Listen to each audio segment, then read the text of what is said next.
Well, hello. What brings you here to my forge? Did I get the job? What? The assistant job? God, no. You were terrible. No, I've decided to go in a different direction. Mainly, I'm running as far away from whatever direction has you as my assistant. That's disappointing. Thank you for your consideration. Guess I better get back to my stupid anvil. Well, that's just it, blacksmith. My name's Duncan. Names are beneath my station, blacksmith. I require your service. You see, this armor of mine, well, it's begun chafing me, my body.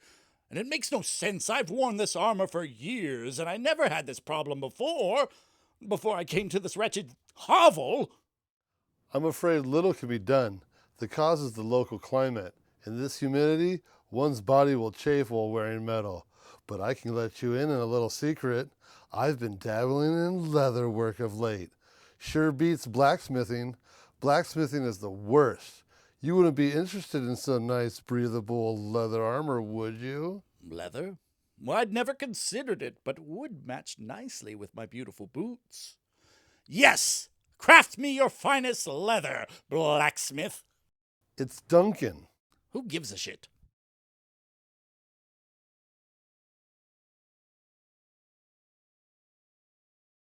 Finally, I have armor that is snug enough to show off my amazing physique, instead of how that metal was, loose and baggy, giving me the appearance of a fat pig.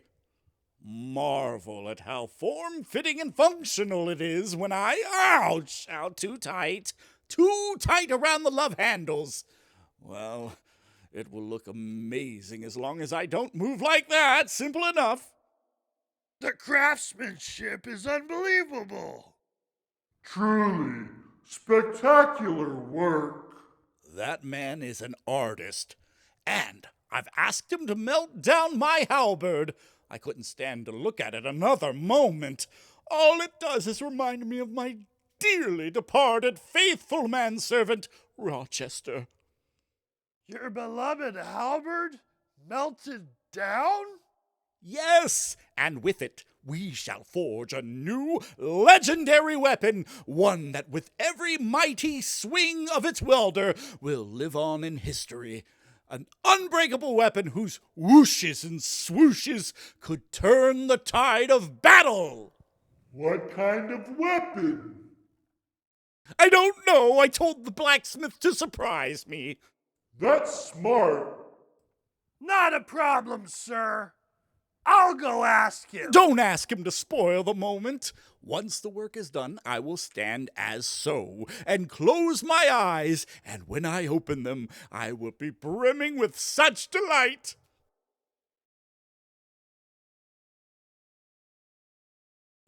A sword? You made me a stupid sword?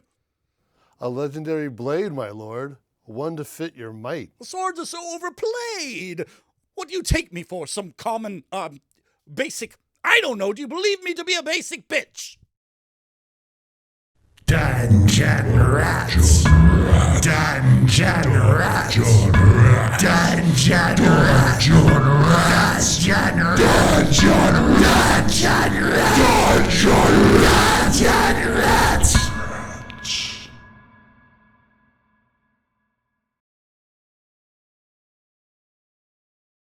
Well, it looks like we're gonna be seeing a lot more Page around here. Yes, this contract seems to be binding for a multitude of reasons. Because it's signed in blood? Is it? Well, that's the second most disgusting thing I've touched today. What was the first? What they were serving at the tavern. It's called borscht. Dog meat? You're eating dog? Give us a clue. Animal? Vegetable? Mineral? Worms? It was borscht. Sour, reddish soup made of meat stock, vegetables, and seasonings. I said vegetable. Why didn't you just say chili? It wasn't chili, though, was it? It's a cultural delicacy from the north. Some people like it, but I don't really care for it. Vincent, you're so full of yourself, wagging that jaw around all day. Makes me sick to my stomach.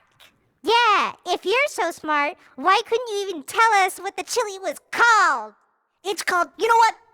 No, I'm exhausted from always being crucified for my intellect by you two half-wits. In fact, I'm done. I'm out of here. Where are you going? I'm packing up my belongings and moving out. Let's see how far you two get without me being the brains for all three of us. We will, and I bet we'll get pretty far without you. Why, I'm willing to wager we'll be on our way to the pantry, then boom, we're all the way to the South Pole. We'll be in the Arctic tundra, surrounded by flightless birds and buried over our heads in ice and snow. And we'd get there by ourselves and freeze to death without having to lift a finger. Imbeciles.